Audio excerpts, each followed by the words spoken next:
Wednesday, August 20th, 2025. Memorial of Saint Bernard, Abbot and Doctor of the Church. First reading. A reading from the Book of Judges. All the citizens of Shechem and all Beth Millo came together and proceeded to make Abimelech king by the terebinth at the memorial pillar in Shechem.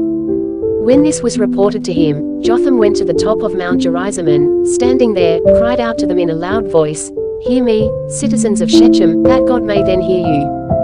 Once the trees went to anoint a king over themselves. So they said to the olive tree, "Reign over us." But the olive tree answered them, "Must I give up my rich oil, whereby men and gods are honored, and go to wave over the trees?" Then the trees said to the fig tree, "Come, you reign over us." But the fig tree answered them, "Must I give up my sweetness and my good fruit, and go to wave over the trees?" Then the trees said to the vine, "Come you, and reign over us." But the vine answered them, "Must I give up my wine that cheers gods and men, and go to wave over the trees?" Then all the trees said to the buckthorn, "Come, you reign over us." But the buckthorn replied to the trees, "If you wish to anoint me king over you in good faith, come and take refuge in my shadow. Otherwise, let fire come from the buckthorn and devour the cedars of Lebanon." The word of the Lord. Responsorial Psalm. Let our response be, Lord, in your strength the king is glad. O Lord, in your strength the king is glad, in your victory how greatly he rejoices. You have granted him his heart's desire, you refused not the wish of his lips.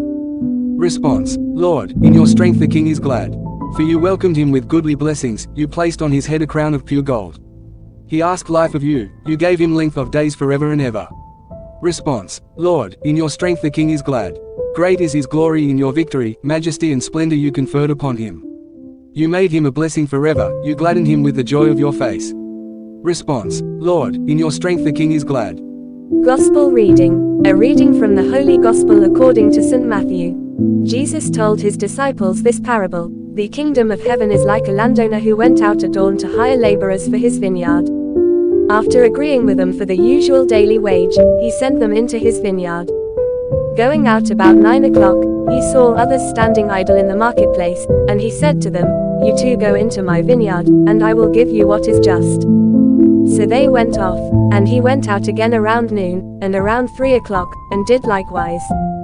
Going out about 5 o'clock, he found others standing around, and said to them, "Why do you stand here idle all day?" They answered, "Because no one has hired us." He said to them, "You too go into my vineyard." When it was evening, the owner of the vineyard said to his foreman, "Summon the laborers and give them their pay, beginning with the last and ending with the first." When those who had started about 5 o'clock came, each received the usual daily wage. So when the first came, they thought that they would receive more, but each of them also got the usual wage. And on receiving it they grumbled against the landowner, saying, "These last ones worked only 1 hour, and you have made them equal to us, who bore the day's burden and the heat." He said to one of them in reply, "My friend, I am not cheating you. Did you not agree with me for the usual daily wage? Take what is yours and go. What if I wish to give this last one the same as you? Or am I not free to do as I wish with my own money? Are you envious because I am generous? Thus, the last will be first, and the first will be last." The Gospel of the Lord.